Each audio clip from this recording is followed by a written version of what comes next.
महाशिवरात्रि लोग कहते हैं यह शिव जी की शादी की सालगिरह है, लेकिन सच कहूँ तो यह आधी अधूरी बात है। यह रात सिर्फ जश्न की नहीं बल्कि उस खौफनाक अंधेरे की गवाह है जब पूरी दुनिया खत्म होने की कगार पर थी। एक ही रात में 3 ऐसे घटनाएं घटी जिन्होंने ब्रह्मांड की नक्शा ही बदल दिया। जरा सोचिए, एक तरफ शादी की शहनाइयां थी, दूसरी तरफ मौत, जहर और तीसरी तरफ एक ऐसी आग थी जो ब्रह्मा और विष्णु का घमंड चकनाचूर कर रही थी। अगर आप यह वीडियो 16 फरवरी से पहले देख रहे हैं तो सावधान हो जाइए, क्योंकि आज हम शिवलिंग के प्रकट होने की वो कहानी सुनाएंगे जिससे सुनकर आपके रोंगटे खड़े हो जाएंगे। कहानी पर आते हैं।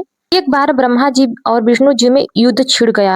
दोनों लड़ रहे थे कि मैं महान हूँ, विष्णु कहे मैं महान हुई। इनका एक घमंड दुनिया का संतुलन बिगाड़ने लगा। जब अचानक उनके बीच एक विशाल अनंत अग्नि स्तंभ प्रकट हुआ। वह आग का एक स्तंभ जिसका न कोई शुरुआत और न ही कोई अंत था। उस स्तंभ से एक भारी आवाज आई, जो आखिरी सिरे को खोज लेगा वही महान होगा। ब्रह्मा जी ने हंस बनकर ऊपर उड़ गए और विष्णु जी वराह बनकर नीचे गए। हजारों साल बीत गए, विष्णु जी को अंत नहीं मिला। उन्होंने अपनी हार मान ली, लेकिन ब्रह्मा जी ने वापस आकर झूठ बोला, उन्हें अंत मिल गया है। उसी पल उस आग से काल भैरव प्रकट हुए और सजा के तौर पर उन्होंने ब्रह्मा जी का वो सिर काट दिया जिसे उन्होंने झूठ बोला था। उनका अहंकार वहीं टूट गया, क्योंकि शिव जी आग के रूप में आए थे। वो बहुत गर्म थे। तब देवताओं ने उन्हें शांत करने के लिए उनके ऊपर जल और दूध चढ़ाया। यह वह पहला दिन था जब शिवलिंग पर रुद्राभिषेक की शुरुआत हुई। लेकिन कहानी यही खत्म नहीं होती है। एक बार जब देवता श्रीहीन यानी कमजोर हो रहे थे, तब उनकी शक्ति वापस पाने के लिए समुद्र मंथन हुआ। सबको उम्मीद थी अमृत की, लेकिन निकला क्या हलाहल विष। पूरी दुनिया जलने लगी। तब फिर वही भोलेनाथ आगे आ गए। संसार को बचाने के लिए उन्होंने उस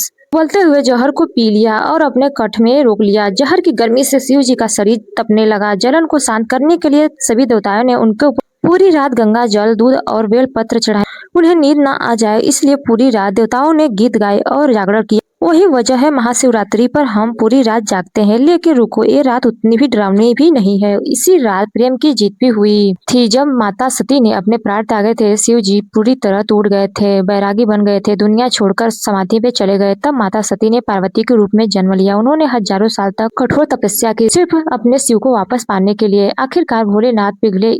इसे महाशिवरात्रि की रात वो बैरागी फिर से दूल्हा बना और शिव शक्ति का मिलन हुआ। तो इस 16 फरवरी जब आप शिवलिंग पर लोटा भर जल चढ़ाए तो याद रखिएगा, आज उस आग को शांत कर रहे हैं और जहर को कम कर रहे हैं। कमेंट में हर हर महादेव जरूर लिखिए।